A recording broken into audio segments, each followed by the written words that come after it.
After 3 years of the Great War, Russia is forced to fight with guns produced during Stalin's time. Ukraine is equipped with Western artillery, which is distinguished by its long range and accuracy of strikes.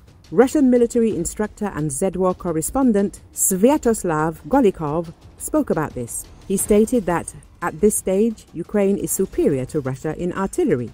This is the result of a 3-year big war, which dictator Vladimir Putin began under the slogan of demilitarization of the neighboring country.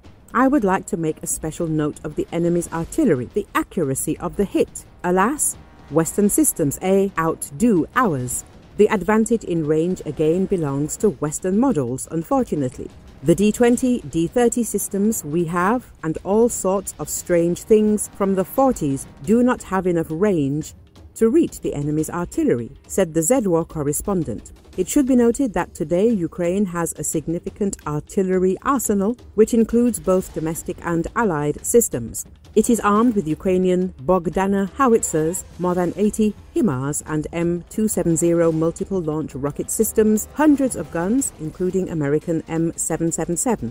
Recently, the Insider independent media outlet reported that Russia has depleted much of its Soviet-era military-industrial stockpile, with remaining equipment in poor condition. The Russian military has lost more than half of its available equipment, and unless an unexpected shift occurs, hostilities could gradually fade by late 2025 or early 2026 due to a shortage of tanks, armored vehicles, and artillery, the publication claims. The Insider reported that both Russian and Ukrainian forces are primarily losing Soviet-era equipment, with Russian losses now accounting for about 50% of its total stock. Much of the remaining equipment in storage is in poor technical condition, making it unlikely to be repaired and deployed to the front lines. The number of combat-ready vehicles Russia could still send to the front is estimated at around 2,000 tanks, 2,000 infantry fighting vehicles, and 3,000 armored personnel carriers. Moscow is also reportedly facing production limitations. The only infantry fighting vehicle in large-scale production remains the BMP-3, with 463 units produced in 2023. Modern BTR-82 armored personnel carrier production is estimated at 300 to 400 units annually. The decline in Russia's equipment stockpile coincides with a slowdown in assault operations in Ukraine, though fighting remains intense, according to the monitoring group Deep State.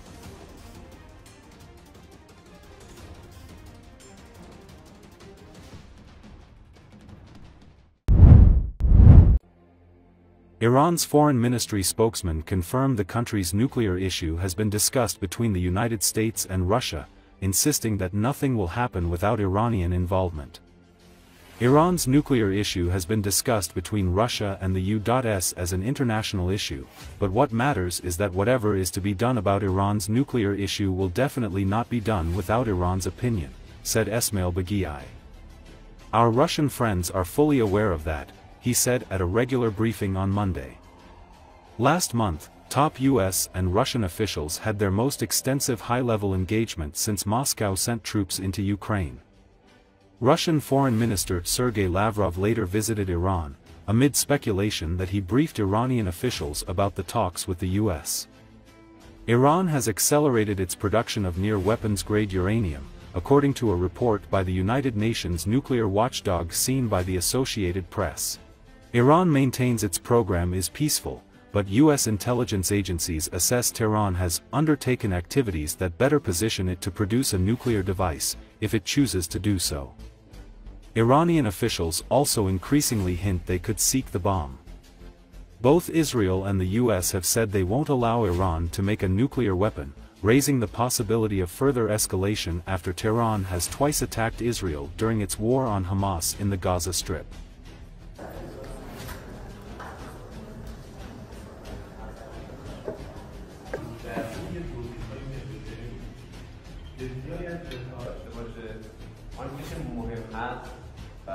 یک زنگ هشدارباشی است برای اینکه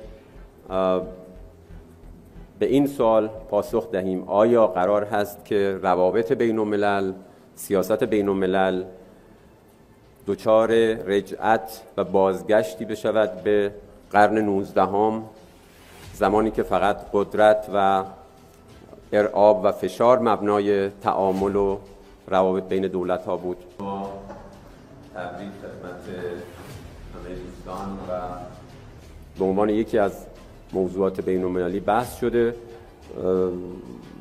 اما باز اون چی که اهمیت داره این هست که هر آنچه که بخواد در رابطه با موضوع هسته‌ای ایران صورت بگیره قطعاً بدون نظر ایران انجام نخواهد شد و دوستان روس ما هم نسبت به این موضوع کاملاً اشراف دارند.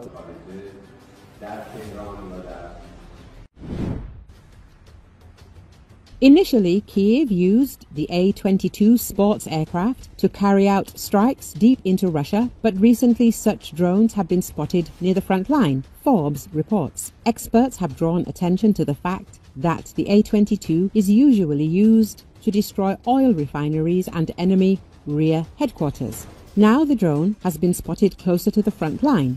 This is not surprising, since Ukraine produces many drones of various types.